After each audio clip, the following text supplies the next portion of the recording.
Boa noite a todos. É com alegria que estamos abrindo a terceira edição do curso A Medicina da Pessoa. Ao iniciar, eu gostaria de agradecer às pessoas e entidades que contribuíram para a efetivação desse curso.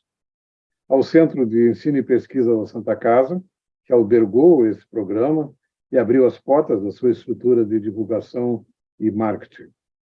Eu gostaria de agradecer ao Conselho Regional de Medicina e ao Sindicato Médico do Rio Grande do Sul, que deram suporte econômico para o custeio das despesas básicas. Queria agradecer muito às 29 faculdades de medicina brasileiras que aproveitaram para estimular os seus estudantes a participar do curso, que propiciou um número muito significativo, 904 alunos, o que muito nos estimula. Queria agradecer a dupla de monitoras, a doutora Vanessa Rabelo e a acadêmica Rafaela Andrade, que seguiram a trilha iniciada pelo hoje médico Diego Seibel, a quem agradecemos sensibilizados, que foram incansáveis na divulgação, no credenciamento das escolas, na inscrição dos alunos, e seguirão trabalhando conosco ao longo desse ano. Esse curso de extensão, criado com uma perspectiva de oferecer aos estudantes de medicina e aos médicos jovens diretrizes que favoreçam não apenas a inclusão desses médicos no mercado de trabalho, mas, muito importante, que enriqueça o armamentário técnico e pessoal desses profissionais, que, inegavelmente, enfrentarão um mundo profissional cada vez mais competitivo. As sessões serão realizadas sempre na primeira segunda-feira de cada mês, de hoje a dezembro, totalizando 10 seminários, destinados a cobrir os aspectos essenciais da relação médico-paciente, da relação médico-médico e da inserção profissional na comunidade, com a pretensão de resgatar a figura reconhecida socialmente com respeito e admiração de todas as comunidades. Essa figura tem sido malbaratada na modernidade, em parte porque os médicos despreparados têm enfrentado dificuldades de relação pessoal com os pacientes e suas famílias, com consequente perda do glamour e da respeitabilidade, que sempre foi uma marca dessa profissão. Grande parte porque os médicos mais jovens têm enfrentado condições de trabalho extremamente desfavoráveis. Não é uma questão de estabelecer culpados, mas sim reconhecer que há muito o que fazer para melhorar a relação interpessoal entre pacientes e médicos, para que o atendimento emocionalmente exigente e marcada praticamente sempre pelo medo e a ansiedade, resulte gratificante para as duas partes. Não podemos nunca ignorar que a relação médico-paciente é a relação não amorosa mais densa que se pode estabelecer agudamente entre duas pessoas que eram completos desconhecidos até que uma delas adoeceu. Tendo reunido um grupo de profissionais qualificados no exercício de uma medicina humanizada que os conduziu a uma condição de respeitabilidade entre os seus pares, esse curso tem a pretensão de torná-los melhores médicos para o futuro, que já começou ou que está a bater à porta. Se essa pretensão for inalcançável, ainda restará a certeza de que, com uma cota básica de conquista individual, vocês, ao final desse curso, serão melhores pessoas. Para nos situarmos, planejamos uma revisão de onde viemos, onde estamos e para onde vamos. E começaremos essa revisão histórica com os 10 avanços mais impactantes da história da medicina. E para isso nos socorreremos de um dos professores mais cultos da medicina brasileira, que durante décadas tem encantado a quem tem o privilégio de ouvi-lo. E falando de uma de suas paixões, a história da medicina. Carlos Antônio Gottschalk.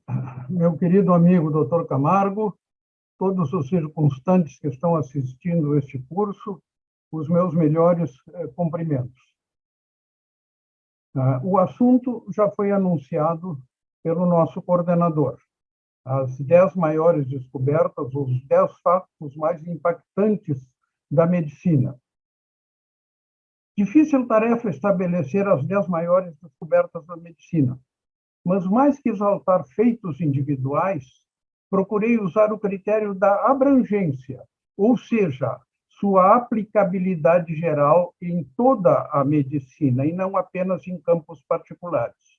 Isso necessariamente acaba caindo no campo dos conceitos seminais. Então, algumas premissas. Mais do que descobertas individuais, novos campos de conhecimento médico aumentando a abrangência. Vertentes seminais que permitiram abrir novos caminhos e seu desenvolvimento até a medicina atual. Sem dúvida nenhuma, o primeiro impacto é a descoberta da circulação do sangue por Harvey em 1628, exposto no seu livro De motu cordis et sanguinis in animalibus, simplesmente De motu cordis. Essa é considerada a maior descoberta médica do milênio passado. É a primeira aplicação integral do método científico na medicina: observação, experimentação, análise e conclusão. Por conseguinte, transforma a medicina em ciência e destrói concepções míticas milenares que vinham do galenismo. Representa o início do discurso médico moderno e assenta-se sobre a elucidação da anatomia humana por Vesalho e outros. Então, é a união da anatomia com a fisiologia modernas. A circulação do sangue, a sua descoberta, provoca o aparecimento de instrumentos que representam o segundo impacto. Nesta primeira fase de instrumentos, apesar de já existirem desde a antiguidade e após, usados em cirurgia, obstetrícia, escopias, o novo instrumental importante foi nas áreas de diagnóstico e pesquisa. Surge o estetoscópio de Linnet, em 1816, que representa o maior avanço no exame clínico desde Hipócrates. Dominou a medicina no século XIX, a medicina clínica, e é o símbolo da medicina até hoje. Com o desenvolvimento da fisiologia como base explicativa dos achados médicos, Carl Ludwig, em 1847, criou o seu quimógrafo, propiciando registros permanentes de fenômenos vitais. Abriu caminho para todos os registradores que vieram após: fonocardiogramas, eletrocardiógrafos, eletroencefalógrafos, osciloscópios de todos os tipos. O conceito de registros. E o quimógrafo de Ludwig registrava os fenômenos por meio de uma agulha oscilante num cilindro giratório enfumaçado. Continuando na senda dos instrumentos, ou talvez até antes, vem o microscópio, de Anton von Leeuwenhoek, cortineiro holandês, que inventou o microscópio para melhor contar os fios. E no século XVII, descobriu um mundo antes invisível. Entretanto, o microscópio não teve o reconhecimento científico imediato. Robert Hooke, o criador do termo célula, pela microscopia, no seu livro Micrografia, em 1665, dizia que o microscópio servia muito bem para diversão e passatempo.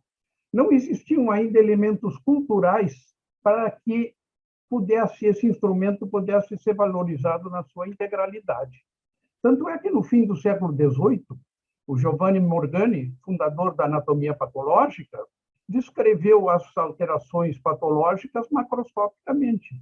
O mesmo fez Bichat com a sua patologia tecidual, tudo por macroscopia, porque os microscópios naquele tempo tinham muita aberrância. Mas o desenvolvimento do microscópio, na metade do século XIX, permitiu criar a patologia moderna.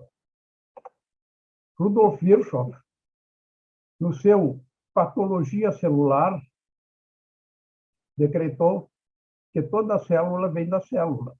E mais, que toda doença começa na célula. O microscópio permitiu o desenvolvimento da teoria celular da doença. Então, o próximo impacto, antes de chegarmos na teoria celular da doença, porque esse conjunto de instrumentos começou com o microscópio lá no século XVII e foi agrupado em torno de estetoscópio, de microscópio, de registradores, então isso se diluiu muito no tempo. Nesse intermédio, surgiu a concepção genial da medicina baseada em evidências. Esse é um fato pouco conhecido. Até meados do século XIX, as teorias sobre doenças eram absolutamente intuitivas. Imagine e explique como pensa que é. Por exemplo, a sangria, o tratamento que mais matou na história, foi usado abundantemente. Era indicado até para tratar anemia. Pierre Charles Alexandre Louis, um contemporâneo de Laennec, demonstrou com números a nocividade da sangria como tratamento. E mais, introduziu a medicina baseada em evidências. Por quê? Munido de exame clínico, de estetoscópio e bloco de notas, emparelhou pacientes com pneumonia, cujo único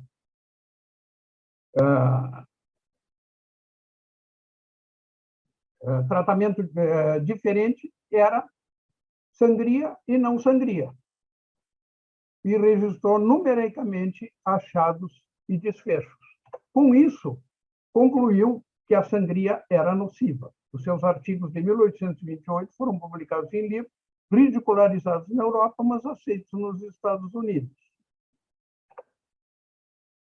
Então, antes de existir a estatística médica, é considerado o criador da medicina baseada em evidências, por meio de uma visão 100 anos à frente da sua época.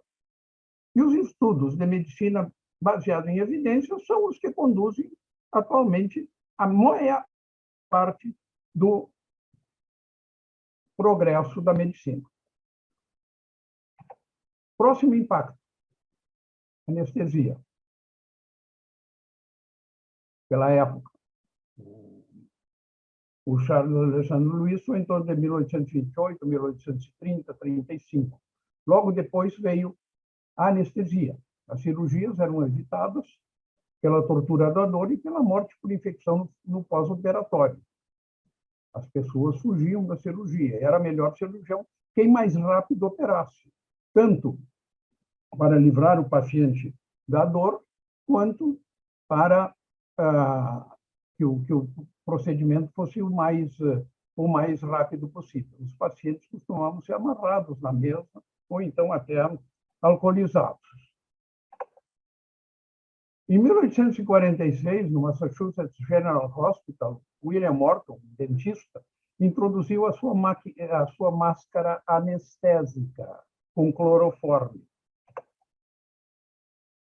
Um rapaz foi operado de um tumor no pescoço e é célebre a frase do Morton para o cirurgião: Dr. Warren, seu paciente está pronto. Ao que, no fim do ato cirúrgico, o cirurgião respondeu: cavalheiros, isto não é uma encenação. Essa sala existe no Massachusetts General Hospital, intacta como se apresentou na época. Depois, o cloroforme foi aplicado por John Snow na Rainha Vitória, o que dissipou resistências à anestesia, porque por preconceitos religiosos, a mulher tinha que ir partejar em meio da dor e do sofrimento. Quando foi aplicado no 8º filho da Rainha Vitória, praticamente a anestesia ficou liberada. Anestesia local com cocaína só em 1884 por Karl Kohler. A anestesia abriu caminho para tudo o que viria depois em cirurgia. Todo o desenvolvimento cirúrgico posterior esteve assentado sobre uma tranquila anestesia dos pacientes.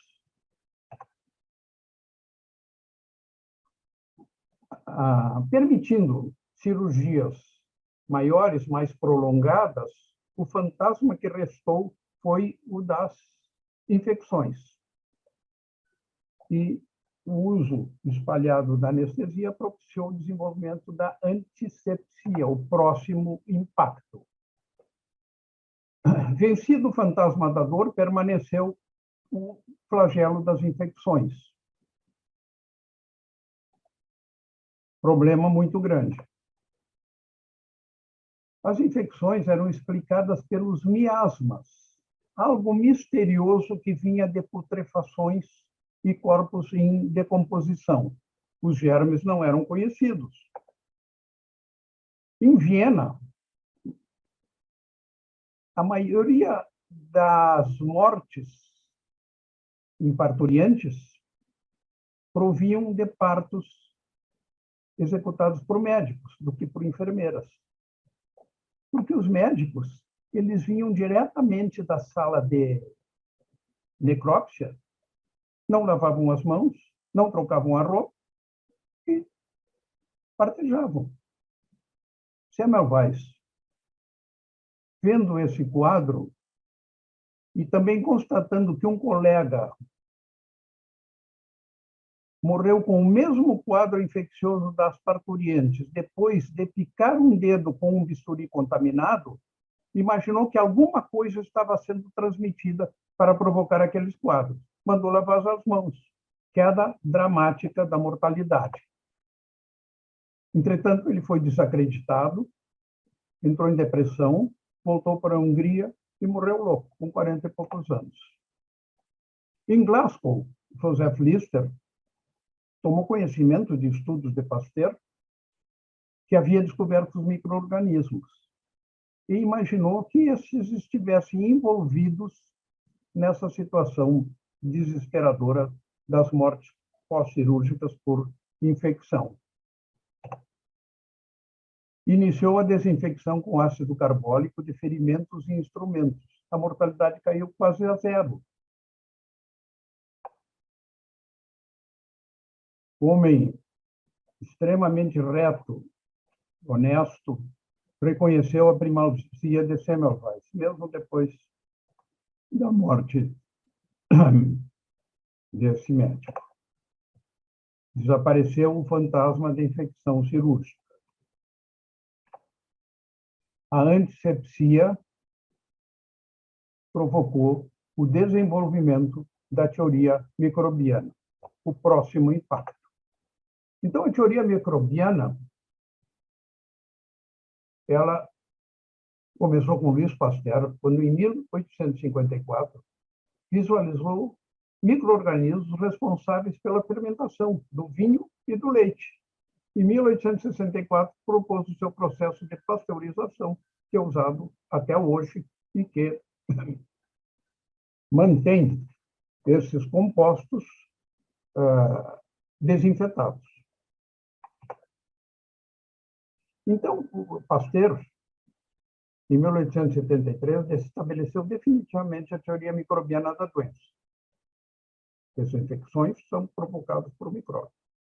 Forneceu as bases decisivas para a antisepsia. Criou o soro antirrábico entrando no terreno viral e abriu caminho para a imunologia e as vacinas. Hubert Koch, em 1882, descobriu o bacilo da tuberculose, o maior flagelo da humanidade até então. Determinou também que toda infecção tem por causa um micróbio específico, através dos seus postulados de Koch, que demonstram a especificidade de determinado micróbio para determinada doença, cientificamente, com demonstrações objetivas. A teoria microbiana provocou o aparecimento da quimioterapia e dos antibióticos. Então, o próximo impacto seria quimioterapia e antibiótico. Mas nesse interregno veio o quarto importante instrumento. Nós já falamos sobre o estetoscópio, sobre o registrador e sobre o microscópio. O quarto instrumento fundamental e decisivo veio 50 anos depois, que foi o raio-x. Wilhelm Röntgen viu, estudando raios catódicos, viu um tubo de raios catódicos envolvido com papelão preto e descargas elétricas. Placa de Bari próxima começou a brilhar por meio de radiação que chamou de raios X, por ser raios desconhecidos. A primeira radiografia foi da mão de sua esposa Berta. Lá está a radiografia, primeiro método capaz de visualizar o interior do corpo humano. É uma nova fronteira aberta da medicina. Vejo na mão da Berta a aliança, mostrando a solidez do casamento. Difração por raio-x, em 1952, permitiu desvendar a estrutura do DNA.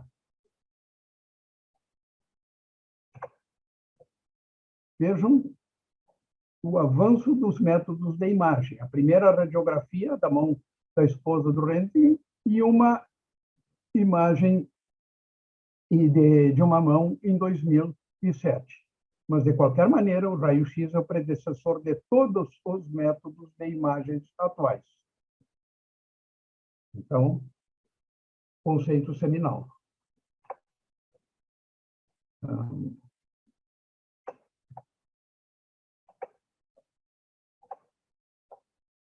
Próximo impacto foi a descoberta dos hormônios. Porque, quanto ao controle da atividade corporal, pensava-se que as movimentações orgânicas só provinham de impulsos nervosos. Baylis e Starling, dois fisiologistas ingleses, criaram o campo da hormonologia. O Starling é o mesmo da lei de Starling do coração, da lei de Frank Starling, do coração. Os dois estudando, reproduzindo a experiência de Pavlov, surpreenderam o movimento peristáltico e intestino denervado de cão. Então, o movimento peristáltico no denervado não podia vir por via nervosa, obviamente. E, assim, descobriram a secretina, primeiro hormônio. Novo campo de atividade fisiológica.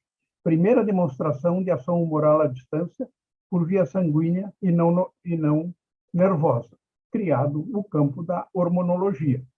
Logo depois, viria a descoberta da insulina por Banting e Best e de todos os outros hormônios. Oitavo impacto, a quimioterapia. Ehrlich. Até 1909, toda a terapêutica provinha de seres vivos, principalmente vegetais, alguns animais. Não sintetizados, jamais sintetizados. Até que, em 1909, Paul Ehrlich criou o conceito de bala mágica, ou seja, um agente químico específico para a dada moléstia, conceito hoje dominante na farmacologia. Através do Salvarsan, selecionando compostos sintetizados, o composto 666 foi considerada bala mágica para a sífilis, constituiu a primeira terapêutica sintetizada em laboratório. Estendeu o campo da terapêutica para agentes químicos sintetizados de toda natureza, desde hoje agentes antitumorais, imunossupressores, enfim, todos os agentes químicos sintetizados. Surgiu a partir desse conceito da bala mágica de Ehrlich. Porta para todos os quimioterápicos que viriam posteriormente. Nono impacto, os antibióticos. Alexander Fleming, bacteriologista escocês, estudava em Londres bactérias e fungos. Acontece que ele saiu de férias em 1928 e, ao voltar dessas férias, constatou colônia de estafilococo contaminada com um fungo, Penicillium. Penicillium notável. E não perdeu a oportunidade, ou não lhe escapou, que o fungo destruíra os estafilococos ao seu redor. Vejam aqui nessa placa. Lá em cima está o fungo, ao redor do fungo, uma zona preta de bactérias mortas, e mais longe, então, a colônia permaneceu viva. Então, o fungo destruíra os estafilococos ao seu redor. Batizou o agente letal de penicilina, o primeiro dos antibióticos. Em 1942, surgiu a streptomicina, o primeiro antibiótico eficaz contra o flagelo da tuberculose, e a seguir tantos outros antibióticos. Vejam que penicilina e streptomicina terminaram com estafilococcías, blenorragia, tuberculose e tantas outras doenças, sífilis e tantas outras doenças infecciosas. Só esses dois, fora os outros que surgiram depois. Então, praticamente, hoje existe um antibiótico para cada tipo de germe decisivo. E penicilina representou o início do efetivo combate às infecções. 10º impacto, hereditariedade DNA. Até cerca de 1950, muitos pensavam que os genes eram proteínas. Inclusive o Linus Pauling, que ganhou o Prêmio Nobel de Medicina, descobriu a estrutura das proteínas, pensava que os genes eram proteínas, mais ou menos até 1950. Mas um trabalho seminal de Avery, Oswald Avery, colaboradores, em 1944, mostrou que caracteres hereditários são bases nitrogenadas constituintes do ácido desoxirribonucleico, que só existe no núcleo celular. E essas 4 bases são adenina, que se une com timina, e citosina, que se une com guanina. Elas só se unem dessa maneira. Mas essa forma de união foi descoberta depois. Em 1952, Rosalind Franklin mostrou por difração de raio-x que o DNA tem aspecto helicoidal. Isto aí foi o estopim para desvendar a estrutura do DNA, que hoje é perfeitamente conhecida. Em 1953, Wilkins, Watson e Crick desvendaram a estrutura espacial do DNA, suas ligações químicas e seu modo semiconservativo de replicação. É algo absolutamente genial. Nessas cadeias helicoidais, que estão unidas com 2 bases de cada lado, quando o gene se replica, ele se separa. Então, fica de um lado essa união, adenina com timina, citosina com guanina, em sequências as mais variadas. Quando depois da replicação, ele é refeito, só pode ser reproduzido com aquelas bases já sinalizadas pela metade que ficou. Porque se numa dessas metades fica a citosina guanina, no outro lado só pode vir adenina timina. Agora, essas sequências elas são as mais variadas possíveis. Então, com essas quatro bases, são formados os mais ou menos 20 a 30 mil genes que existem no humano.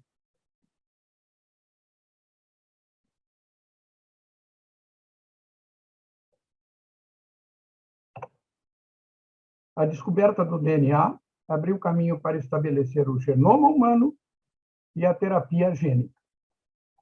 Então, essas 10 etapas da medicina,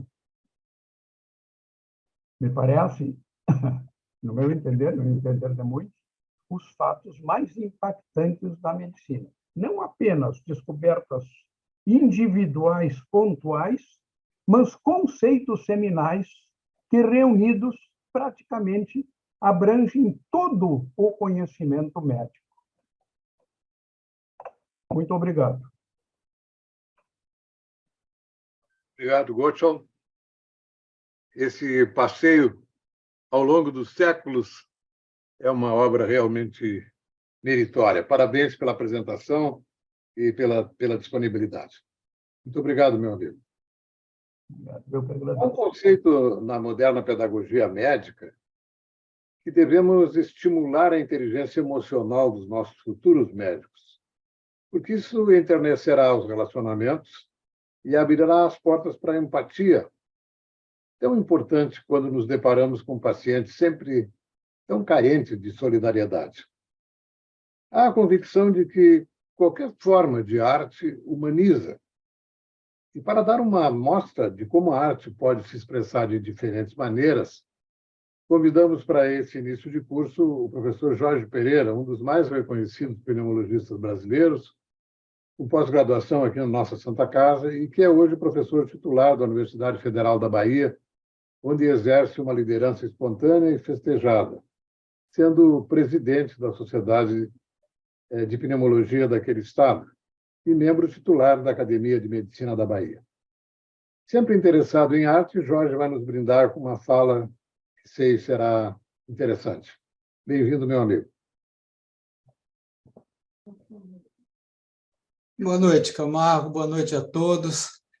É um motivo de uma grande satisfação estar aqui tão bem ladeado e aviziado por tão nobres professores do corpo docente desse curso, que é extremamente oportuno para os dias atuais.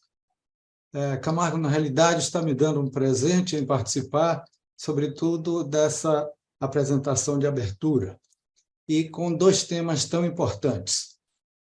Escolhi para falar sobre a medicina e a arte. No início, nós iremos trilhar duas retas paralelas e, lá adiante, elas se tornarão congruentes. Então, eu espero que seja do agrado de todos. Nós vamos começar. Já foi apresentado. E nós vamos apresentar da seguinte forma. Para essa apresentação, não tenho nenhum particular conflito de interesses. E eu vou mostrar algumas condições, que são essas que estão aqui. A tromboembolia pulmonar maciça, o pneumotórax hipertensivo, o tamponamento cardíaco e a insuficiência cardíaca congestiva, uma crise aguda de asma grave, o corpo pulmonar crônico hipoxêmico e a síndrome da veia cava superior.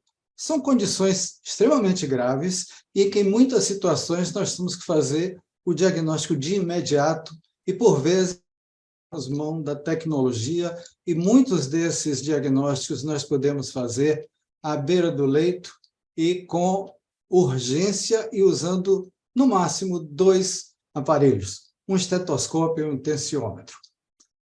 Citando como exemplo inicial a embolia pulmonar, a tromboembolia pulmonar, vejam aqui na saída, no tronco da artéria pulmonar, um coágulo que está obstruindo severamente a artéria pulmonar. O que vai acontecer? Vai aumentar a pós-carga do ventrículo direito, com isso vai gerar retrogradamente uma hipertensão venosa central e a pressão arterial, que depende da resistência vascular periférica e do débito cardíaco, irá cair.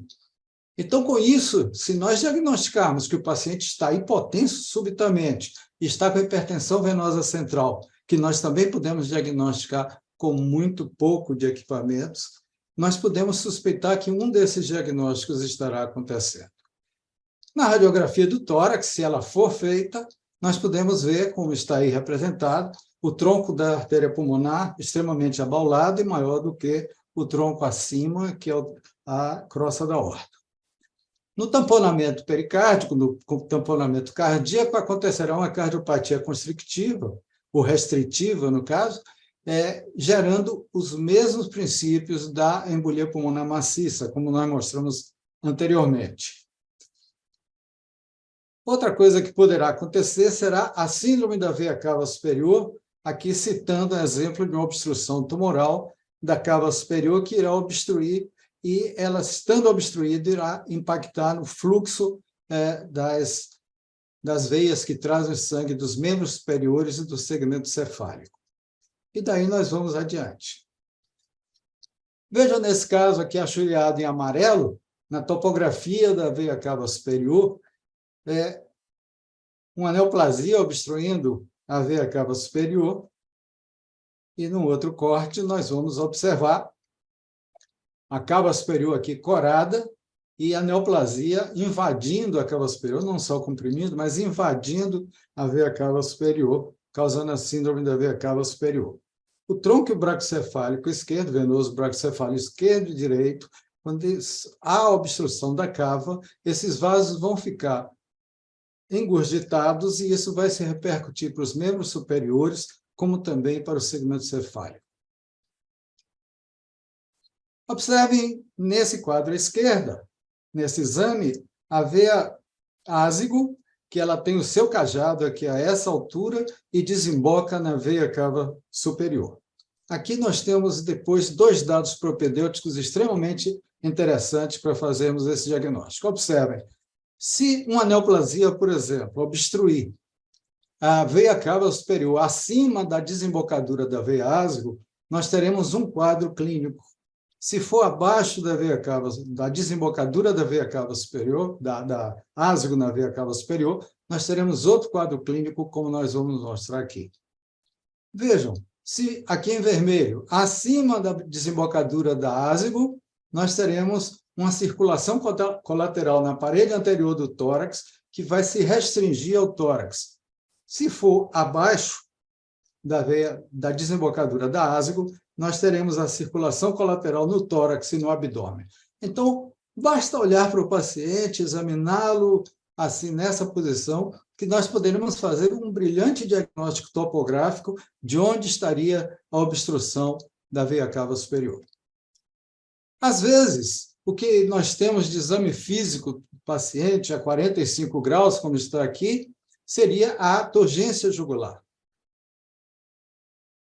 A turgência jugular, que às vezes, em alguns pacientes, com o pescoço mais largo, com a região cervical mais exuberante em tecido adiposo, nós temos dificuldade de entender e descobrir essa turgência jugular. Essa parte inicial, nós estamos mostrando algo de ciência. Ao final, nós vamos mostrar algo de arte. Como já dizia Osler, antes de tocar o paciente, observe esse paciente e cultive ou cultue o poder da observação. Então, grande parte do que nós vamos mostrar nessa apresentação é como é importante a observação do paciente. Hoje nós olhamos mais para as máquinas, para os aparelhos, ficamos encantados por eles, são ótimos, mas eles podem suceder e devem suceder o nosso olhar para o paciente. O paciente deve ser o centro das nossas observações. Por exemplo, nesse quadro que é muito conhecido, esse óleo sobre tela, de Van Gogh, é bem interessante, porque há uma divergência na literatura se Van Gogh ele decepou a orelha esquerda ou a direita. Alguns dizem a esquerda, outros dizem a direita. E nesse quadro está a direita. Por que está à direita? Está um detalhe aqui nesse casaco de Van Gogh. Os botões da roupa masculina, da indumentária masculina, os botões ficam à direita. E a casa que vai acolher esse botão fica à esquerda. E aqui está invertido. Então, Van Gogh fez esse autorretrato se olhando no espelho. E por isso que é a orelha direita dele que está comprometida. E, na realidade, ele decepou a orelha esquerda. A observação é muito importante. Como nesse caso, esse paciente tem várias petecas no lábio inferior. E o que havia nesse caso? Numa tomografia feita posteriormente, depois de se suspeitar do diagnóstico, esse paciente também tinha epistaxe, observe que tem várias fístulas arteriovenosas pulmonares. É a síndrome de Rendu-Osler-Weber. Às vezes, esse paciente, aqui uma endoscopia, mostra as várias sufusões hemorrágicas também no trato digestivo superior. Outro caso é uma paciente sem pregueamento cutâneo, e o que havia? A língua também com várias petequias. Nas mãos, várias petequias são vistas. Essa paciente tem esclerose sistêmica progressiva e que se mostra aqui um padrão fibrótico na sua tomografia. Outro caso de esclerose sistêmica progressiva, uma paciente que tem dificuldade de abrir a boca. Aqui uma paciente com petequias na região plantar dos pés e os dedos estão mumificados. Esse é um quadro da antiga granulomatose de Wegener, atualmente a poliangiite granulomatosa. Aqui um paciente com ascite, um hepatopata crônico, e são as aranhas vasculares, as chamadas spiders em inglês. Nesse caso aqui, essas petequias que aqui aparecem são as lesões de Janeway que acontecem na endocardite infecciosa.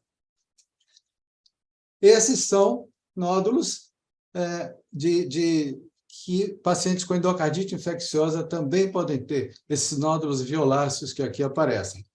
Ao fundo do olho, na retina, esses pacientes podem apresentar as manchas de Holt. Nesse caso, essas lesões muito conhecidas dos pneumologistas são lesões pré-tibiais, eritêmatos arroxeadas, que esse é o eritema nodoso.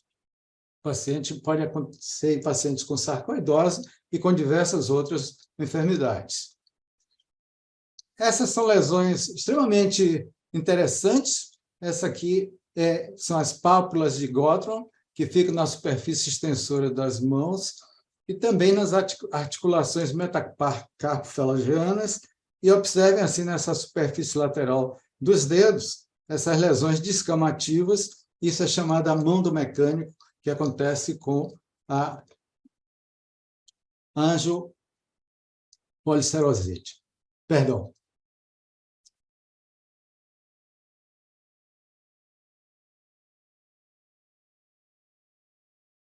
Aqui, passando para a área da história, uma história bíblica, aqui no caso, vamos entrar na arte agora, em que, como era essa história, o gigante Golias iria invadir as terras de Israel, e esse jovem que não era acostumado aos embates, ele foi quem se prontificou pela família para enfrentar o gigante.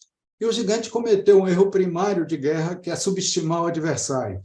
Então, ele tirou a sua armadura, ele vivia todo protegido, e ele estava invadindo aqui com o exército, e ele tirou a armadura. Esse rapaz pegou uma funda, em que ele pegou uma pedra, girou no ar, ganhou pressão e atirou, e acertou exatamente na região frontal do gigante. O gigante caiu, desfalecido, e ele foi decepado, a sua cabeça foi decepada depois. Caravaggio foi o grande artista dessa época, o grande artista plástico, e ele tinha um estilo de pintura que era muito agressivo, que era o que acontecia nessa época, que era de exibir a cabeça do inimigo para mostrar a sua vitória. Ele foi o criador do chiaroscuro, que é uma forma de pintura de óleo sobre tela, sobretudo, em que o fundo é escuro, que Rembrandt depois o acompanhou nessa técnica, e ele joga com a tinta um feixe de luz sobre aquilo que ele quer chamar a atenção do observador. Então, aqui nós temos a cena a Ceia de Emaús, de Caravaggio, 1601, século XVII, e foi aqui que surgiu a frase Dominus Vobiscum, que é Jesus está conosco. Dois homens iam voltando para uma caverna, para a taverna, e o que aconteceu é que Jesus estava voltando, ele ressuscitou, estava voltando, encontrou esses homens e encontrou com eles dois e fez uma visita na sua casa. E vejam, o fundo é escuro, tem áreas de sombreamento, que é a característica de Caravaggio, e ao centro ele chama a atenção exatamente do que ele quer dirigir o nosso olhar. Flagelo de Cristo também nós sabemos até de onde vem essa luz. Nós não vemos o foco de luz, mas ele usa com tinta, ele brinca com o observador e faz com que a gente olhe exatamente para as áreas que ele quer chamar a atenção. Vejam, no beijo de Judas, ele coloca o feixe de luz sobre as faces do Judas e de Cristo. Então, ele fazia o que queria com a pintura. Nossos olhos vão direto para onde ele quer. Tem essa cena também, que é muito interessante, que era muito agressiva essa pintura de Caravaggio, que era o general assírio, Holofernes, que ele foi estimulado a vir dizimar a população dessa cidade, mas ele não contava que a bela viúva que lá estava, Judite, iria seduzi-lo e depois iria decepar a sua cabeça. E Caravaggio descreveu assim essa cena. Aqui é Judite, e é extremamente agressiva a cena em que ela decepou a cabeça do general. Salomé também partiu da mesma situação, com a cabeça de João Batista. Daí, provavelmente, que surgiu aquela frase de dizer: vou mostrar a sua cabeça como prêmio, não é? Então, aqui está, também decepando a cabeça, e ela olha as luzes para onde são focadas.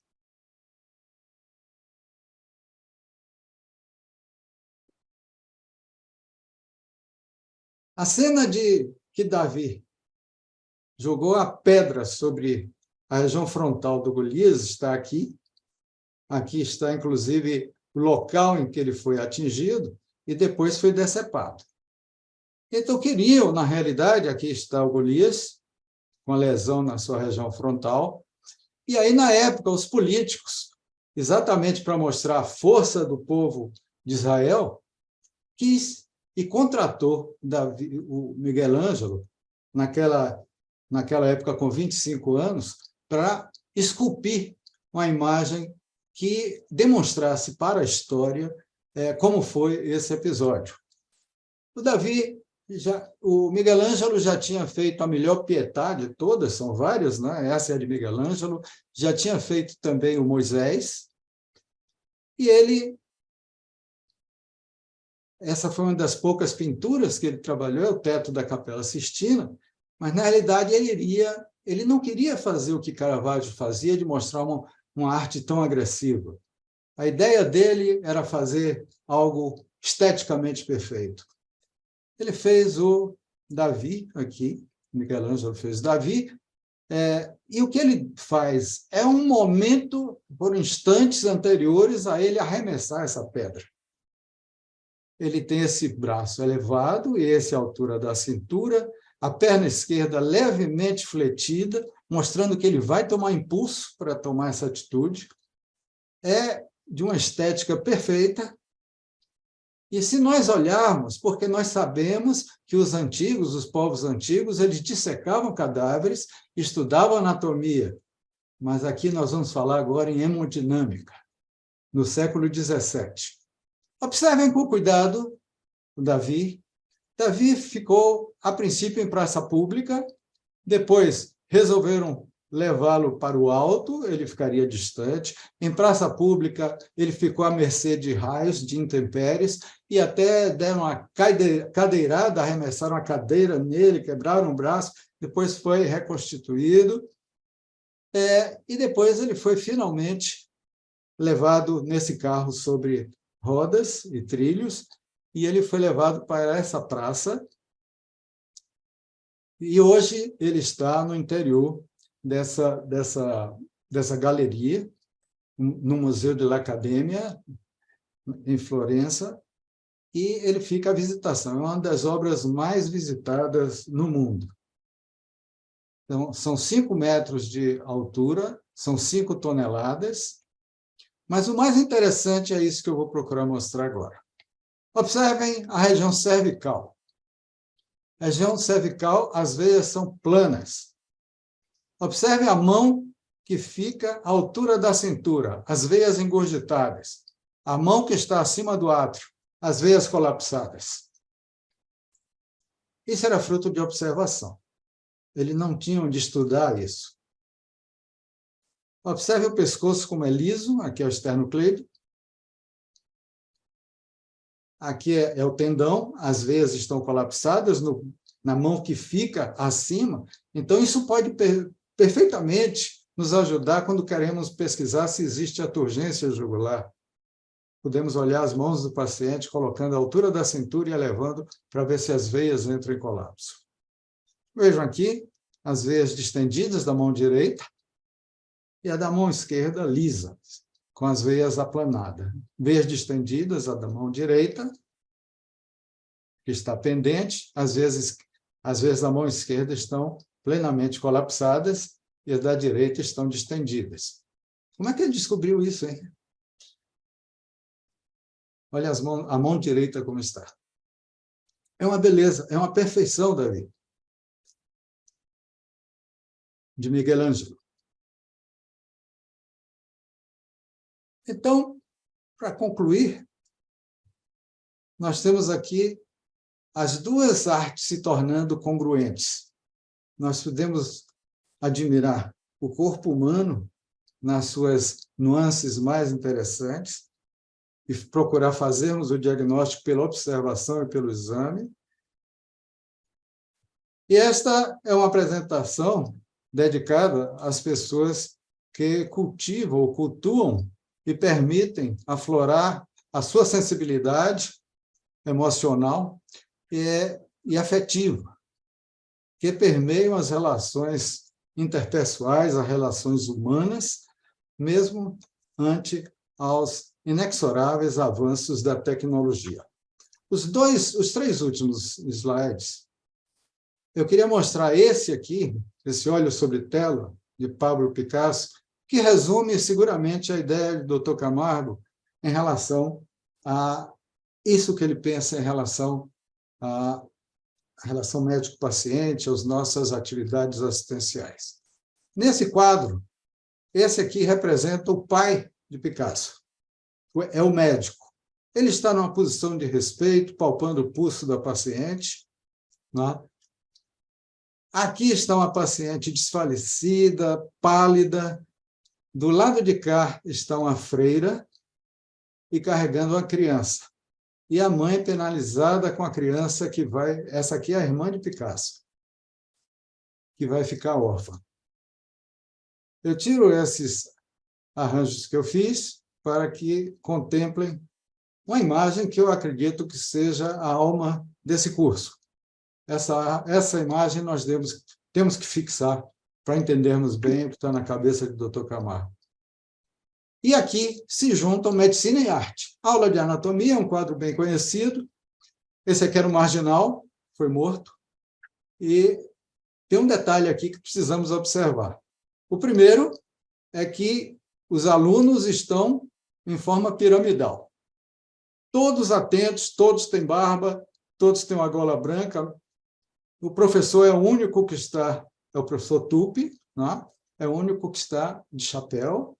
Todos prestam atenção, mas o braço esquerdo dele, que está aberto aqui, dissecado, no caso, é bem maior do que o direito, chamando a atenção exatamente para onde ele quer demonstrar. A medicina é ciência, mas a atividade assistencial é uma arte. E vários fatores estão envolvidos: a sensibilidade, a empatia, a solidariedade, a cumplicidade, a espiritualidade, a disponibilidade e a escutatória ativa. Escutar é diferente de ouvir. Nós precisamos escutar, porque todo paciente tem alguma coisa a dizer. Muito obrigado. Obrigado, meu caro Jorge. Exatamente o que nós esperávamos dessa junção de ciência e arte, relatado por uma pessoa de grande sensibilidade. Bom, eu conheço poucos professores com tanta condição e propriedade para falar sobre o que o paciente espera do médico, quanto José Galvão Alves. Ele é um ícone da gastroenterologia brasileira, uma das grandes lideranças da Academia Nacional de Medicina e um amigo doce e generoso. A sua trajetória profissional mostra uma profunda vinculação profissional com o ensino médico, com educação continuada em gastroenterologia, uma clínica privada que o idolatra, a Casa do Rio de Janeiro, onde ele é um modelo de entrega, envolvimento e fidelização. Com a sua atitude fidal, ele exerce um grande fascínio sobre seus colegas e pacientes, porque é uma dessas pessoas que, no primeiro encontro, já desperta na gente a sensação de que temos que fazer alguma coisa para conquistá-lo como amigo. Com vocês, o professor José Galvão Alves, e eu peço que tratem de aproveitar esse privilégio. A palavra é sua, meu amigo. Eu queria dizer que, além de honra, é uma fonte de aprendizado incomum esse curso, em todos os sentidos. No sentido intelectual, no sentido afetivo e, especialmente, no sentido da progressão, do querer continuar, do querer fazer mais. E esse tema, Camargo, que é uma honra poder falar sobre ele, eu não sei como é que eu tiro aqui da frente eu mesmo, eu preciso compartilhar a tela toda.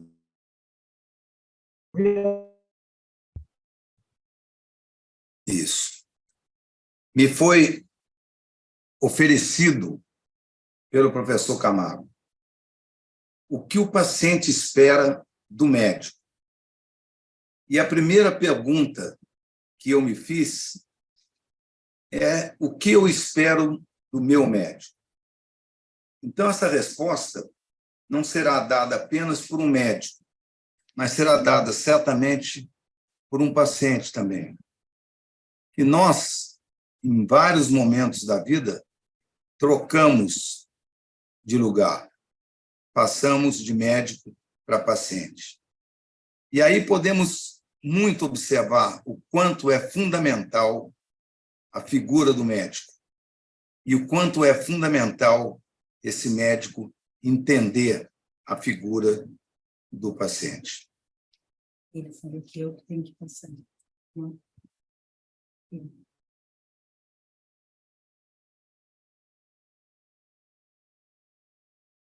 Eu começo com essa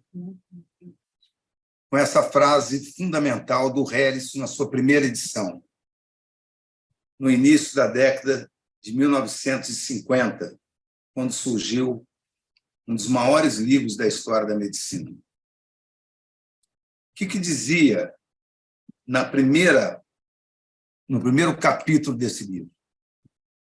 Espera-se que o médico tenha tato, seja simpático e compreensivo. Porque o paciente não é apenas um mero conjunto de sintomas, sinais, funções desordenadas, órgãos lesionados e emoções conturbadas.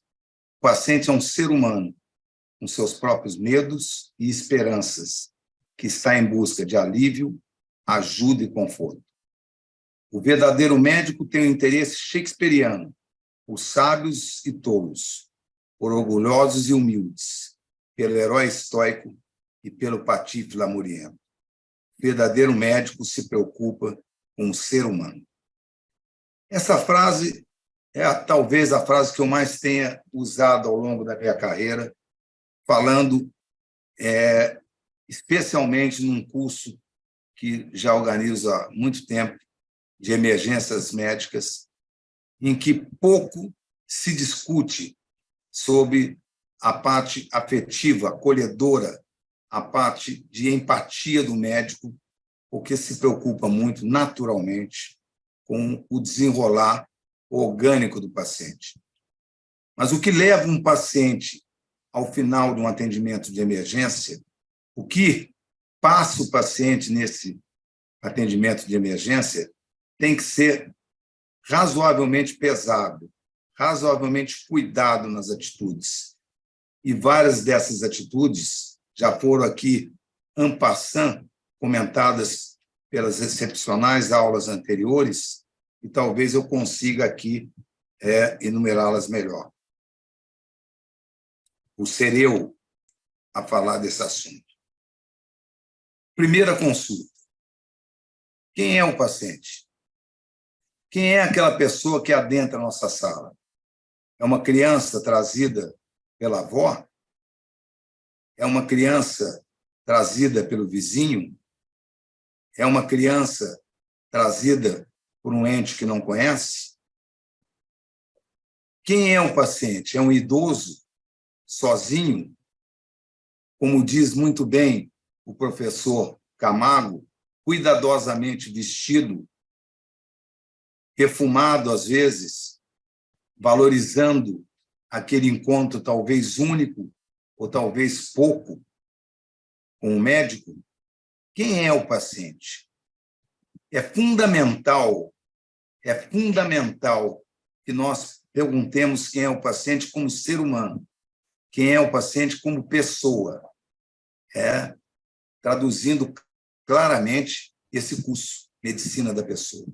Quem é essa pessoa que me procura buscando ajuda, talvez num momento crítico de sua vida, talvez num desconforto muito grande, talvez em situações clínicas, sociais difíceis? Ele vem acompanhado? Quem o acompanha? É um ente querido? É um amigo? É uma companheira de anos e anos? É uma filha? É um filho? Esta maneira de ver no primeiro momento e ler essa consulta possivelmente vai traduzir o restante de sua história e de nossa história com esse paciente. Portanto, o médico deve, fundamentalmente, na primeira consulta, entender a importância e a grandeza da mesma. Levantar-se, ir até a porta, abrir a porta, acolher o paciente, recebê-lo, levá-lo até o local onde vai se sentar e começamos a famosa anamnese, tão pouco feita hoje, tão dramaticamente, já dito também, substituída por métodos tecnológicos. E não foram os métodos tecnológicos que nos uniram aos pacientes. Quem nos uniu ao paciente foi o acolhimento. Foi o ninho que se transforma o médico num momento de tanto sofrimento de uma família ou mesmo de um paciente.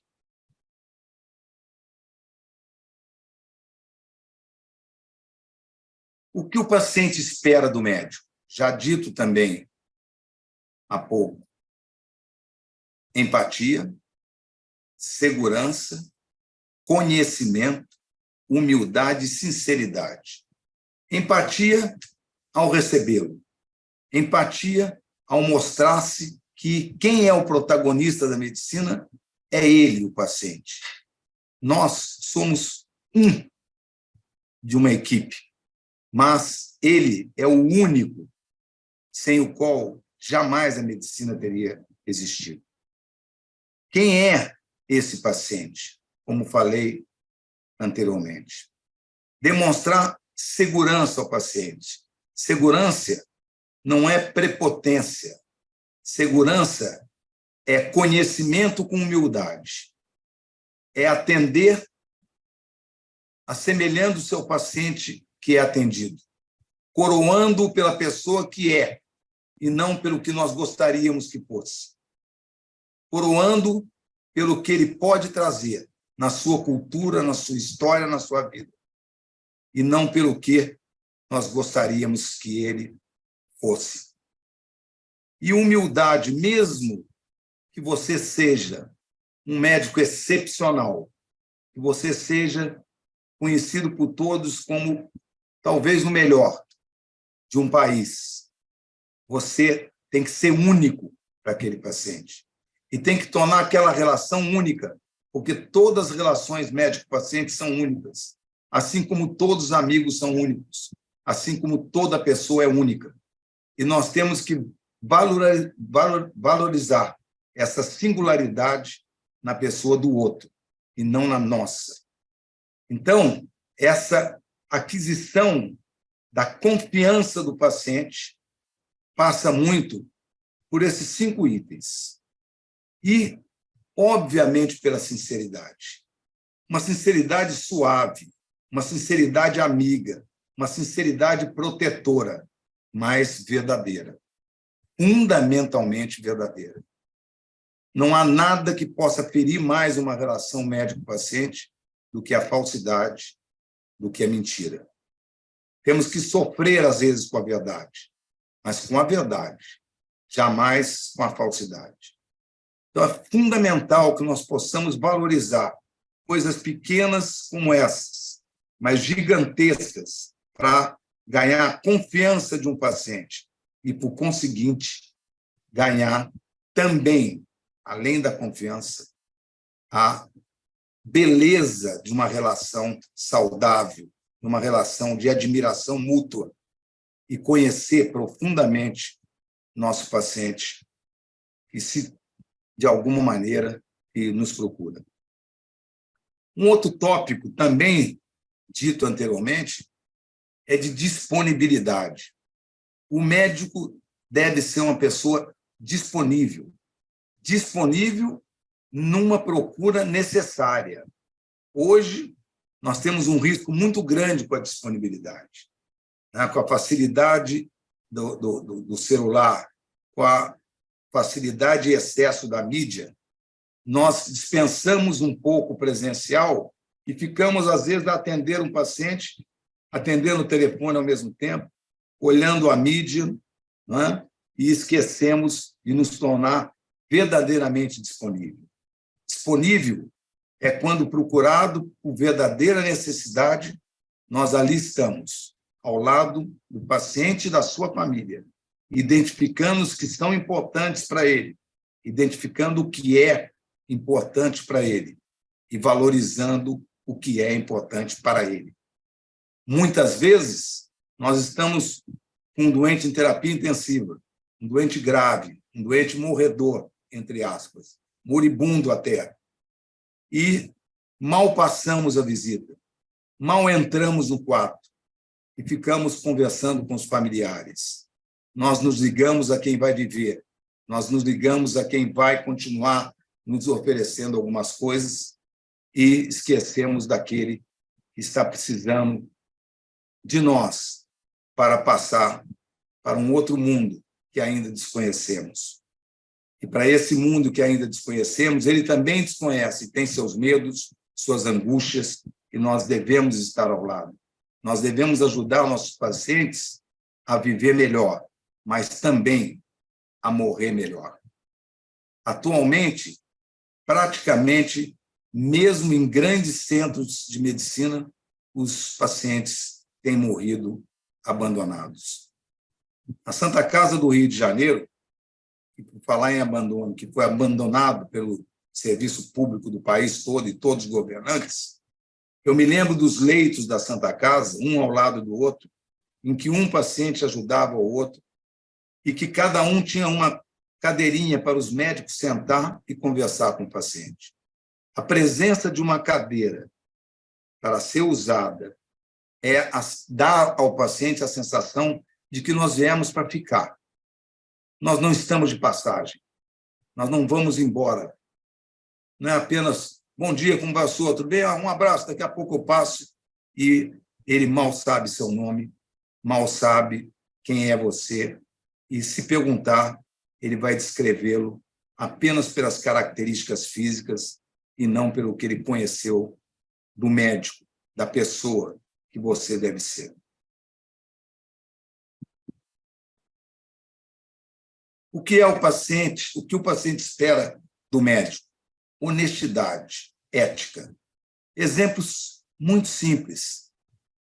Quando as pessoas ficam muito famosas, elas não querem, é curioso, mas é verdadeiro, sequer fazer um exame de fezes e que esse exame de fezes o identifique. Então, eu vou fazer um exame de fezes do Zé Galvão Alves, eu mudo o nome para que, se o exame der alguma coisa, não saiba que eu tenho aquilo. É como se nós nos envergonhássemos de ser seres humanos. Por que essa preocupação é crescente? Porque o sigilo médico, a honestidade do que nós sabemos de um doente ou de sua família, hoje são ditas, e às vezes até em meios sociais, para que nós possamos nos vangloriar de quem tratamos. Nós devemos nos orgulhar de tratar bem a quem tratamos, independente de quem seja, mas não nos vangloriar dos doentes pelo que eles têm de poder, pelo que eles têm financeiramente, economicamente. Nós devemos nos orgulhar de tratar de um ser humano que sofre e nós estamos os aliviando, mas não pelo que estamos ganhando economicamente falando. Essa mudança, que é radical na sociedade moderna, deve ser radicalmente combatida. Não tem nada a ver que o médico não deva ganhar e ganhar muito, é problema de cada um. Mas ele tem que manter sempre a honestidade para com o paciente e a ética para com os colegas e, principalmente, não tornar-se um médico socialite, um médico cuja preocupação é dizer quem são seus pacientes famosos.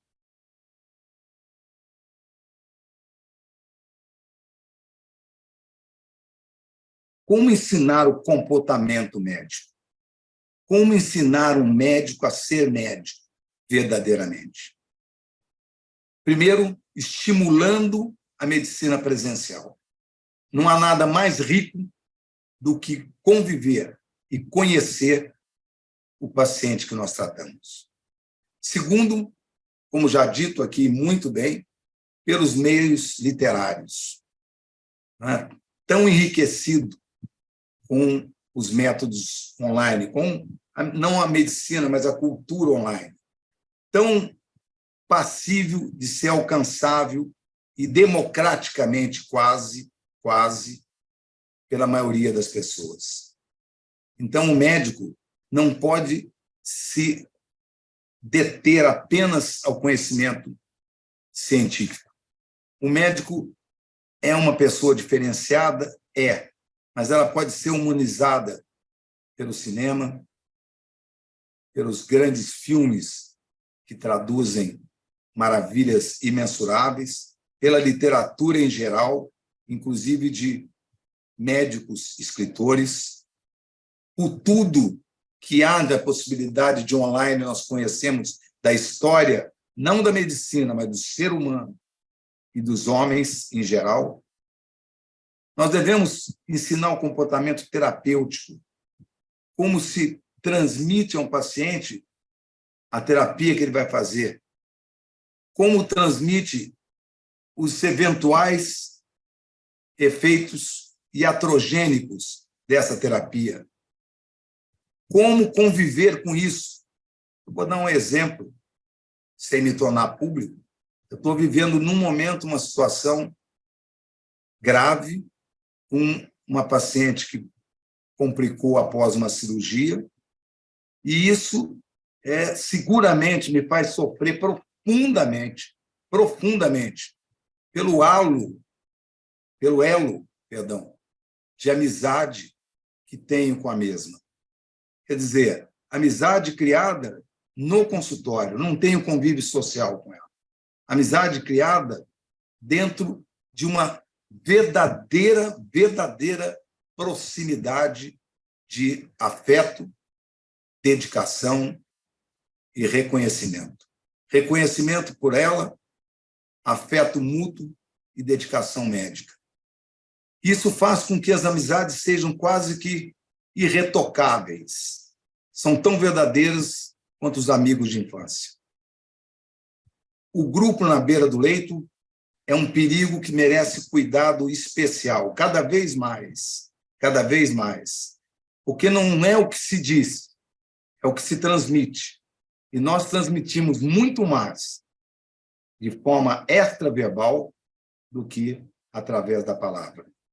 Cuidado com os movimentos, cuidado com os olhares numa tomografia em que o doente está atento ao leito, vendo a sua expressão ao examiná-la. Cuidado, porque ele está atrás das informações que ele mesmo talvez não tenha coragem de perguntar e muito menos de indagar ou contrapor a opinião do médico. A discussão interdisciplinar é fundamental. Hoje eu diria que é melhor transdisciplinar, que nós deveríamos viver em conjunto em pró daquele paciente. Um conjunto que não envolva apenas a equipe médica, que não envolva a liderança de apenas um médico, a ser saudado até pelos próprios médicos. Não, que seja uma equipe.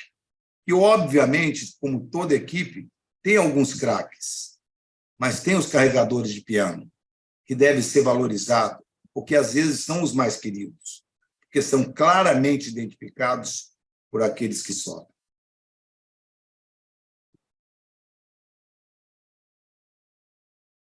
Ensinamos muito sobre doenças e muito pouco sobre doentes. Nós devemos pensar mais nos doentes. Pensar como é difícil um paciente da classe menos abastada, diria até desfavorecida, perder um mês de trabalho internado no hospital, a pensar em seus filhos, a pensar em sua mulher, a pensar como vai pagar a conta futura, como vai pagar o aluguel, como vai arrumar alimento para aquela semana ou aquele mês.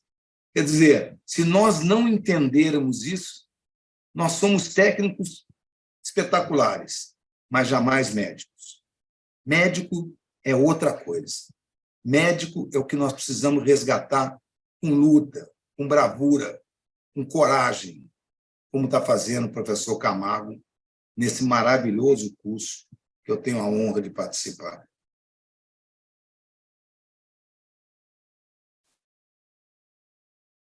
O que o paciente espera do médico? Que ele seja um médico referência. E o que é um médico referência? O médico referência não é aquele que você busca apenas quando você está adoentado fisicamente. O médico referência é aquele que une brigas familiares, é aquele que amortece sofrimentos de divergências entre casais e que, na hora que eles precisam de um conselho, é você a ser consultado. Aí, isso é um médico antigo, não existe mais. Existe muito. Tem muitos clínicos, eu conheço alguns, que são convidados a jantar com uma família, na realidade, para prestar uma ajuda em momentos de conflito. São, às vezes, os orientadores dos filhos de aqueles que estão achando que estão perdendo o controle dos filhos. Isso ainda é o papel do médico. Eu, quando fiz medicina, eu resolvi fazer medicina, eu morava no interior de São Paulo, em Guaratinguetá, e o meu vizinho era um pediatra que tinha se formado na Universidade do Estado do Rio de Janeiro, na UERJ, o doutor Rubinho, Rubens Nepomuceno. Um homem excepcional, passou uma vida dedicada à medicina pediátrica, se tornou um líder da pediatria no Vale do Paraíba, e ele não só atendia a criança maravilhosamente bem, como orientava aos gritos, às vezes, de eu ouvi-la de cima da minha... Eu estava no segundo andar da minha casa, era uma casa que era um sobrado, e vi o doutor Rubinho gritando com as mães, não pode dar esse leite, não pode fazer isso. Quer dizer, parecia que o filho tinha um vínculo afetivo total com ele. Ele era o padrinho de todos. Por quê? Isso era às 7h da manhã, porque das 6 às 8 ele atendia, eu me emociono até hoje, os pacientes pobres de graça, em Guaratinguetá. Que Deus o tenha, meu mestre querido. O que é o que o paciente espera do médico? Comunicação, cordialidade, boa aparência. Não é um médico chique, na última moda, Não, não. É um médico com boa aparência, limpo, com as unhas limpas, com as mãos lavadas, para palpar o paciente e ele sentir-se respeitado, seriedade em todo o exame clínico, seriedade na comunicação dos exames a serem realizados, explicar e pedir ao paciente, quando o paciente é mais humilde, que leia a receita, pergunta se ele consegue entender, se ele sabe ler. Não tem problema nenhum. O que ele não pode é sair com uma receita que ele não vai fazer. Se vai tomar uma injeção em casa, se ele tem quem aplique, se ele vai ter que tomar um remédio que se mistura, se ele sabe e tem alguém que pode ajudá-lo. E, às vezes, pedir a essa pessoa que venha para nós com bastante serenidade, sempre frente a um paciente, ajudá-lo a passar aquele momento dramático que está vivendo.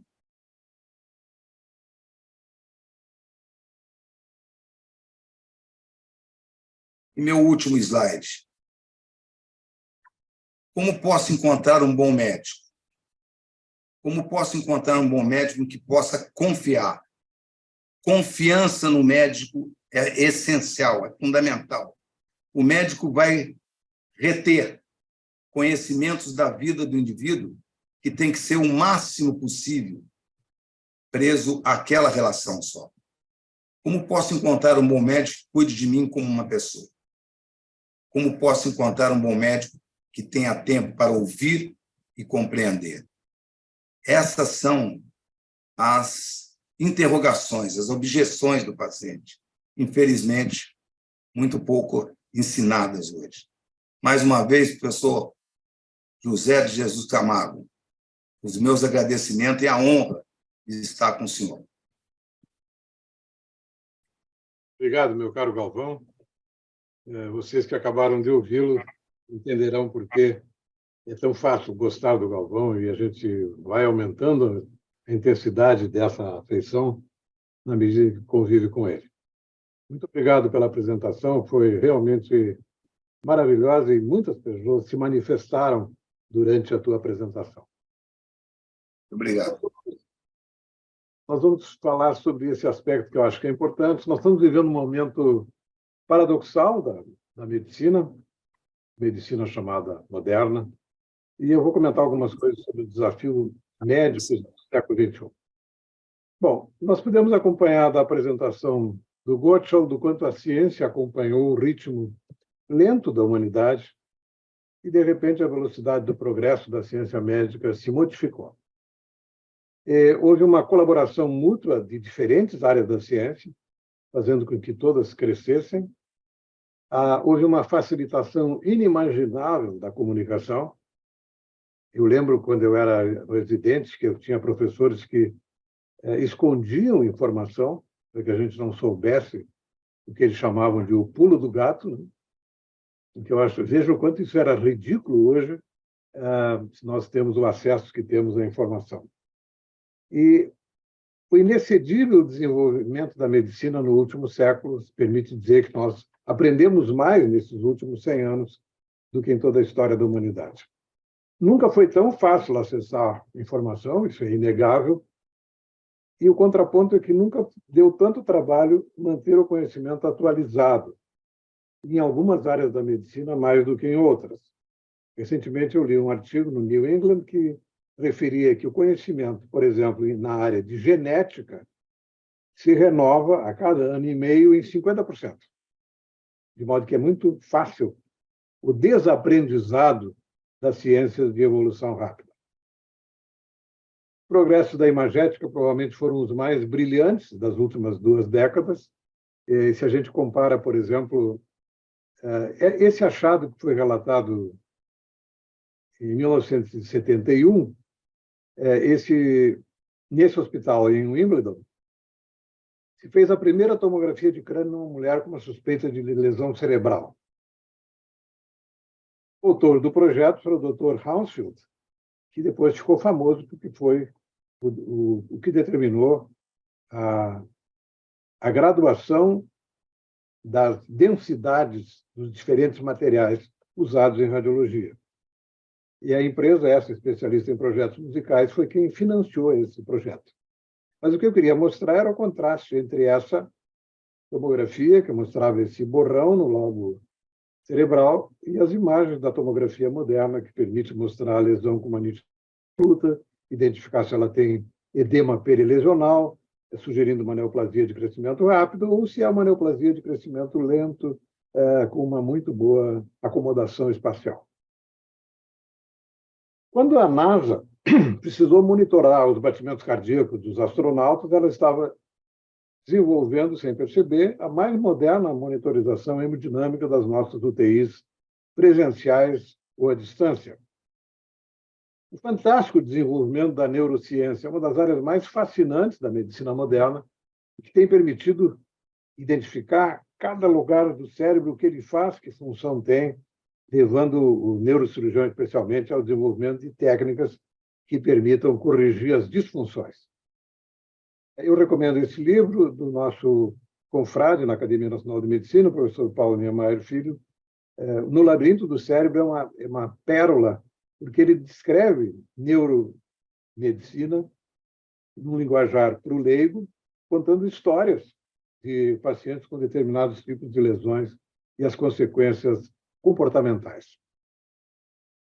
O Dr. Gottschall já falou disso, a decodificação do genoma humano, abrindo portas para possibilidades terapêuticas infinitas, não só para diagnóstico, mas para prevenção de doenças geneticamente transmissíveis. Os transplantes de órgãos, o transplante de órgãos sempre me fascinou, Galvão, porque eu sempre vi o transplante como a terapia mais prepotente. Você não sabe o que fazer com um órgão, em vez de ficar lamentando a disfunção, substitui o órgão. Isso me pareceu sempre muito sedutor. E nós estamos a caminho de poder transplantar órgãos por órgãos, substituir os órgãos doentes por órgãos imunologicamente inertes, dispensando a imunossupressão. A cirurgia minimamente invasiva foi um dos avanços mais espetaculares da área terapêutica invasiva, seja por vídeo ou por robótica, modificou completamente a cirurgia na medida em que reduziu drasticamente a agressividade. E nós, no tórax, por exemplo, estamos reescrevendo os critérios de contraindicação cirúrgica por má reserva funcional. Tamanho a redução da agressividade em cirurgias minimamente invasivas.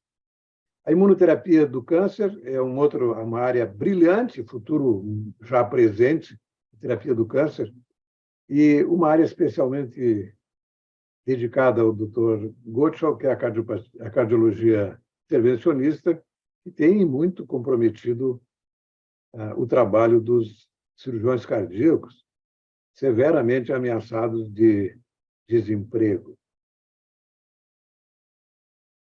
A verdade é que, como médicos, nós somos muito melhores tecnicamente no século XXI. A surpresa desagradável é que os pacientes não nos percebem melhores. Não tem nada mais constrangedor do que pacientes idosos referirem aos médicos de antigamente com nostalgia. Eu gosto muito dessa figura. A escada de acesso ao avião, lotado, o avião já partiu. E, em algum lugar nós perdemos a conexão.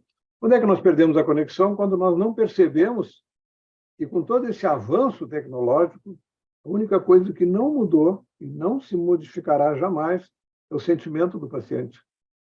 Os medos são eternos, continuarão. E o que nós temos que fazer é entender que houve um grande conflito de sentimentos. De um lado, a ansiedade do paciente pelo medo do desconhecido, imutável ao longo do tempo, e do outro lado, o médico embotado pela rotina do seu trabalho.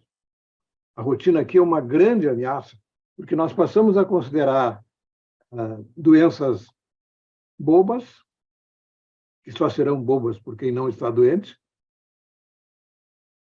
Jamais dirá um paciente que a doença ou a queixa dele é uma bobagem, porque isso significará abandonar o paciente definitivamente, ou ser abandonado por ele. Os médicos parecem ter esquecido que o afeto está nos pequenos detalhes.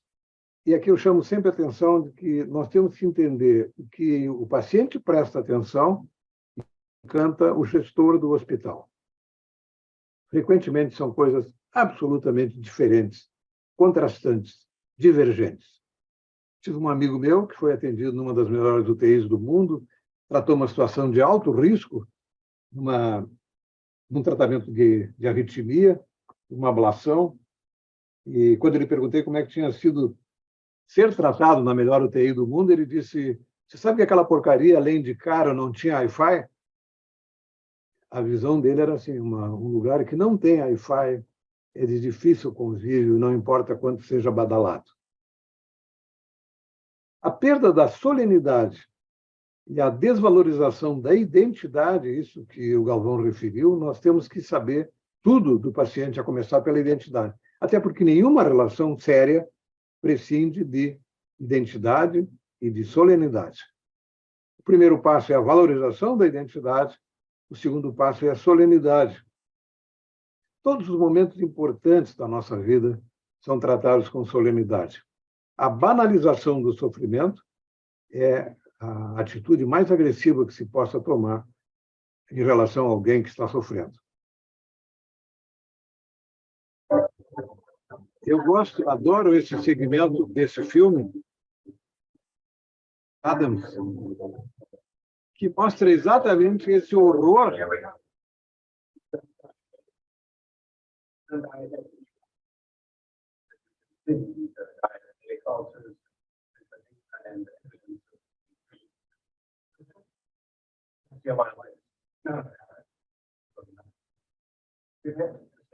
blood sugar, consider antibiotics.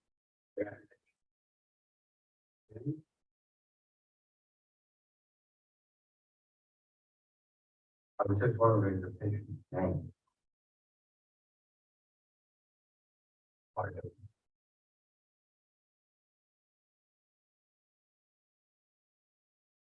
E o único sorriso quando ela foi tratada como uma pessoa, né, por médicos que nem tinham sido capazes de chamá-la pelo nome.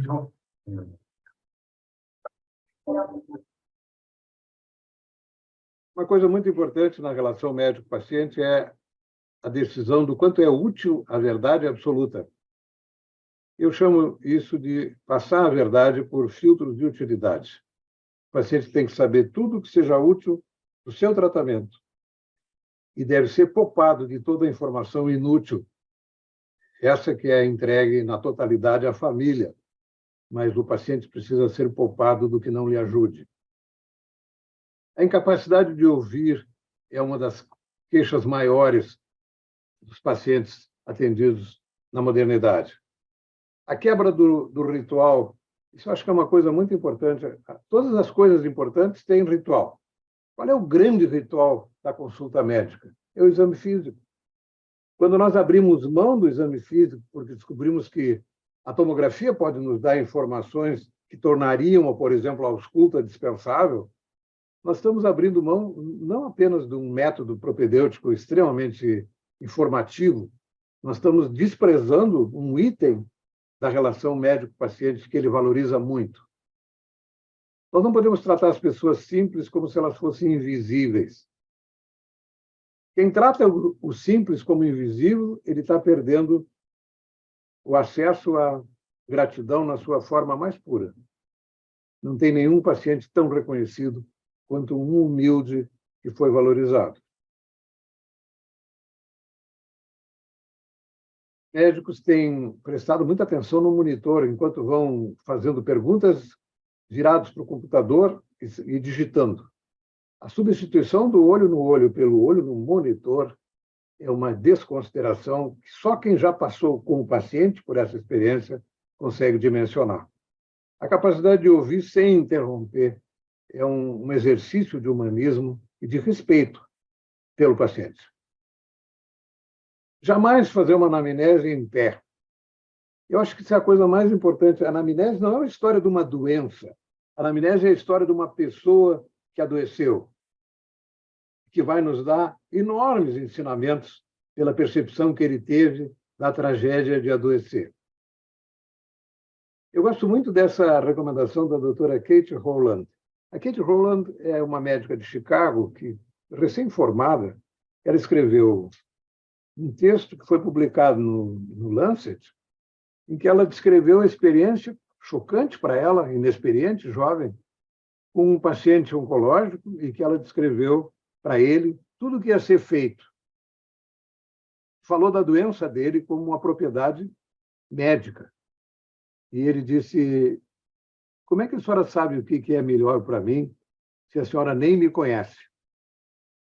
Olha que pergunta danada no meio de uma anamnese. E ela então propôs que, a partir dessa experiência, ela passou a acrescentar, no meio da anamnese, uma pergunta: o que o senhor gostaria que eu soubesse e o que o senhor gostaria de contar a mim como se eu fosse o seu melhor amigo? E aí ela refere que muitas vezes, eu já repeti essa experiência inúmeras vezes, e descobri que, com frequência, a verdadeira anamnese começa depois dessa pergunta. Tocar o corpo do paciente é uma coisa que envolve grande delicadeza. E todo mundo sabe, pouca gente valoriza, de que o corpo é uma espécie de trincheira afetiva. Eu, quando vejo o professor examinando o paciente na beira do leito, segura o lençol, sacode e começa a examinar o corpo do paciente sem pedir licença, especialmente se for uma mulher, para quem isso é uma violência absurda, é uma coisa que as pessoas não valorizam, a menos que estejam deitados na cama, pelados, com alguém examinando-los. A grosseria da nudez desprotegida, tantas vezes praticada em sala de cirurgia e UTI, perguntem aos pacientes o que os agrediu mais, e eles vão, com uma frequência assustadora, referir o desrespeito à nudez. Cuidado com a notícia ruim. Essa é uma recomendação básica. Quando o médico se aproxima de um sofredor, para quem ele tem que contar alguma coisa ruim, de uma doença grave, ele tem que ter sempre presente que ele está a uma palavra, um gesto, um passo de se tornar inesquecível para esse paciente ou a sua família. O inesquecível para o bem ou para o mal. Mas ele será, a partir desse dia, rotulado definitivamente pela sua atitude. A solenidade é básica. Você não pode dar uma notícia de que alguém tem um tumor caminhando no corredor. Você está desrespeitando um momento inesquecível pelo sofrimento desse paciente. Você nunca deve dar uma notícia ruim à noite. Eu aprendi com um velho boêmio que percebeu que eu lhe dei uma notícia na manhã seguinte, depois de ter conversado com ele na tarde anterior, e ele me disse: doutor, mas o senhor já sabia disso ontem à noite, não sabia? Por quê? Disse: não, sabe como é a idade e tal, linguagem corporal, eu acho que o senhor já sabia ontem. Mas eu não estou lhe criticando. Eu estou, na verdade, lhe agradecendo por mais uma noite que eu dormi cheio de esperança. Eu queria lhe dizer que, como boêmio, eu aprendi que quem não consegue proteger a delicadeza da noite nunca conseguirá ser generoso durante o dia. E essa é uma recomendação que eu considero básica. Diante de um paciente para quem você tem que transmitir uma notícia difícil, pense nele como se ele fosse seu pai. E é impressionante como essa consideração vai lhe oferecer as melhores palavras para dizer o que ninguém quer ouvir. Partindo do princípio de que quem ama, protege. Pense no seu pai e você vai encontrar uma maneira suave de dizer uma coisa difícil de ouvir. Permitir que os pacientes sintam dor no hospital é uma das maiores afrontas ao desenvolvimento da medicina. Com tudo que a gente tem de disponível na medicina moderna em tratamento antiálgico, é inexplicável que alguém suporte dor. Gotcha comentou uma coisa, quanto do ponto de vista cristão era considerado que razoável ou necessário que as mulheres sofressem durante os partos, né? E nós temos que sofrer em nome do quê? Quem tem que sofrer? Nada. Nós estamos no mundo para ser felizes e todo o sofrimento físico, espiritual, emocional tem que ser evitado. Nosso caminho aqui não é de sofrimento e nós não podemos cometer a tolice de acreditar que isso vai nos fazer pessoas melhores para a vida eterna. Uma coisa que eu tenho recomendado e tenho adotado como uma forma de monitoramento da qualidade do trabalho médico é perguntar ao paciente que passou por uma experiência sofrida o que ele considerou inesquecível. Isso tem rendido a mim grandes surpresas. Isso servirá, muitas vezes, para mostrar a enorme distância entre o que o médico percebeu e o sentimento do paciente.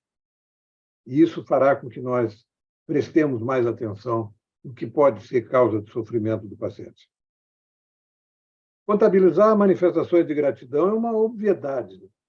A medicina, os médicos jovens têm que saber isso logo, é a maior usina de gratidão que uma profissão pode propiciar. Quando nós passarmos uma semana sem que ninguém nos tenha agradecido, sinal amarelo.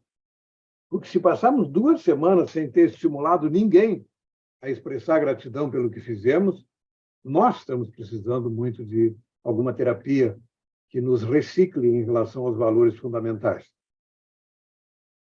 Acreditar que a condição básica para ser médico é gostar de gente. E aqui tem um grande problema. A maior limitação, eu gostaria muito de que eu ia convidar certamente o Galvão para me ajudar a fazer uma disciplina de sensibilidade.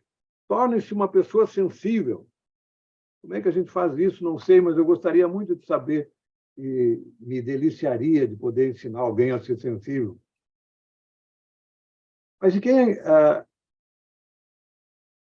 se chateia com ouvir, se chateia com facilidade, será que ele ainda pode ser médico? Essa é uma pergunta que eu faço muito para os estudantes. Eu acho que ele pode ser médico, sim, até porque tem muitas especialidades que não se expõem aos pacientes. E nós não podemos se submeter à exposição de pessoas ansiosas e perceber que ele, no máximo, estará nos tolerando. Não há nenhuma autoestima que resista à sensação crônica de que nós somos tolerados por alguém. Paciente, amigo, familiar, colega de trabalho. A tolerância nos encolhe. Nós não podemos suportar impunemente a sensação de que não passamos mais do que tolerados. Como é que nós podemos melhorar o nosso desempenho? Esse é um caminho que me parece óbvio. As melhores escolas médicas do mundo já incorporaram a disciplina de humanidades nos seus currículos. Eu comentei recentemente, num encontro que tivemos aqui, que quanto é um contrassenso o início da nossa relação com a faculdade médica. O primeiro contato é com o trote, que é um bullying cruel para a maioria das pessoas e que pode detonar a autoestima de pessoas mais introspectivas. E quando nós sobrevivemos ao trote, nós passamos direto para o cadáver. Veja que introito é esse, né? Uma área de atividade humana profundamente vinculada à sensibilidade, nós passamos do trote ao cadáver e que Deus nos ajude, porque essa é a realidade. Para quem achar que ser médico é mais do que fazer diagnóstico e tratamento, nós temos que entender mais de sentimentos humanos. E o problema é que, com exceção deste capítulo que o Galvão referiu do Everson, não há referência à medicina emocional, não há referência a cuidados com sentimentos, não se discute sentimentos humanos em literatura médica. Então, nós temos que nos socorrer da literatura. Na literatura existem inúmeras obras imperdíveis. Eu coloquei 8 livros na relação do nosso curso, como literatura recomendável, e que demonstram o quanto é possível médicos escreverem com sensibilidade ou leigos escreverem textos emocionantes sobre temas médicos. Nós estamos vivendo tempos de inteligência artificial. Os modernos modelos de arquivamento de informações é impossível competir com o robô. Como armazenamento de conhecimento é impossível. Então, o que nos distancia do robô? A capacidade de discutir sentimentos, porque os sentimentos não são programáveis. E nunca se colocará sentimento num programa de computador para ser utilizado pelo robô. Essa pergunta me parece obrigatória. Quantos médicos serão desempregados pela inteligência artificial? Eu não sei quantos, mas eu sei quem serão os primeiros. Serão aqueles que, por rigidez afetiva, se parecerem mais com o robô. Eles não conseguem competir com o robô em termos de informação e se comportam como se fossem robôs na relação pessoal. Esses serão, do meu ponto de vista, com toda a justiça, desempregados. Eu, pelo menos, não gostaria de ser tratado por nenhum deles. Esse é um fantasma moderno que os jovens precisam ter acesso a essa notícia, que é a judicialização. A judicialização cresceu muito. Ela cresceu muito porque a medicina ficou muito invasiva e as causas de erro são maiores. Os médicos chegam para a consulta muito mais, os pacientes chegam para a consulta muito mais informados e é cada vez mais frequente que o médico seja consultado com uma segunda opinião, depois da consulta que já se fez ao Google. E o sistema de atendimento médico, especialmente em saúde pública, é um sistema cruel, excludente. Ele é visto pelo paciente como representado pelo médico que está na sua frente. Ele nunca vai se queixar de quem redigiu a portaria, do secretário da saúde, do ministro, ele não vai. Não, essas figuras estão muito distantes. A figura que personaliza a medicina contra a qual ele se queixa é do médico que o atende. Como é que nós podemos evitar a judicialização? Mantendo uma relação médico-paciente sólida, afetiva, protetora. Eu não tenho nenhuma dúvida de recomendar que, sempre que houver uma disputa entre o interesse do paciente e o interesse do gestor, tome o partido do paciente. Se o médico tomou sempre o partido do paciente e deu tudo errado, ele vai encontrar quem o defenda.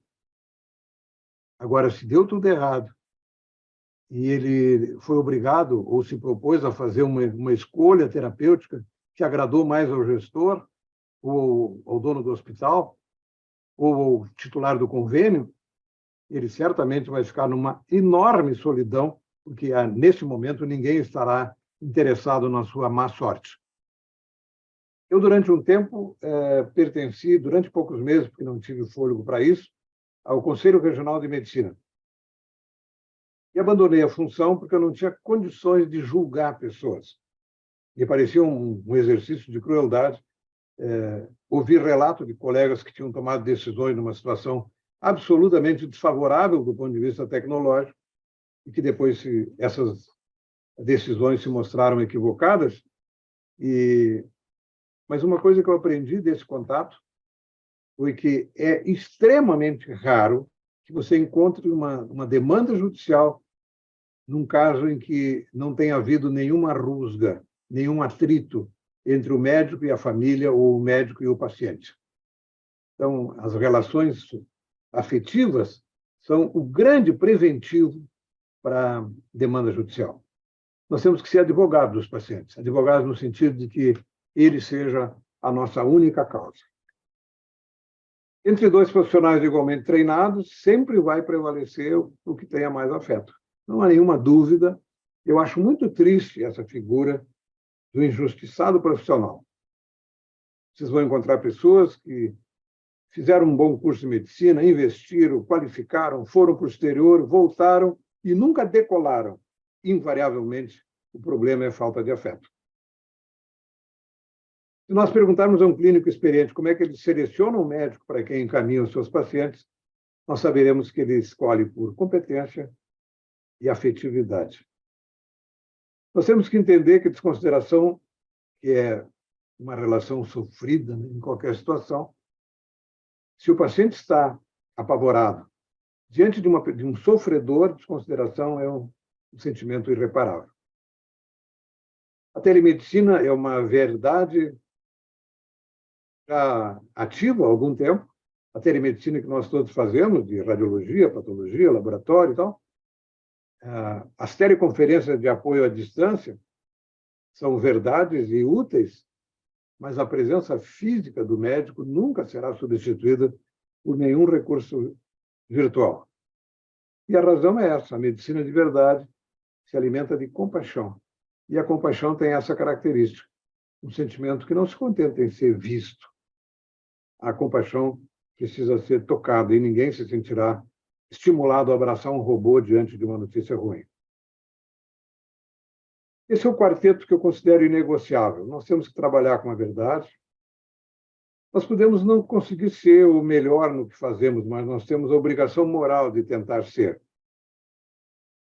O Galvão falou disso, eu acho que é uma coisa muito importante, nós temos que estar disponíveis. Eu descobri que não há figura mais irritante do que aquele profissional que você sabe o quanto ele sabe, mas nós nunca concorremos com ele, porque nunca o encontramos quando precisamos. E nós temos que ser previsíveis. A previsibilidade é uma das manifestações mais confiáveis do caráter humano. Reagem de maneira original em cada situação são, para mim, assustadoras. Nós temos que nos alimentar do prazer de cuidar. E é verdade que não dá para ser feliz se quem cuida não está feliz. Então, faça o que você goste e vai encontrar na medicina uma fonte de prazer inesgotável. E o que é ser feliz como médico? Cada um vai descobrir a sua maneira de chegar à felicidade. Eu proponho que a gente considere como um objetivo dar a alguém que nos procura numa situação de sofrimento uma alegria que ela nunca conheceria se nós não existíssemos. Se nós estabelecermos isso como meta, nós vamos claramente ajudar as pessoas com mais prazer. Queria deixar 2 filmes recomendados, Um Golpe do Destino e Patch Adams, da qual eu mostrei aquele segmento. Esses 2 filmes, se vocês não viram ainda, aproveitem para vê-los, porque eles são maravilhosos. Muito obrigado.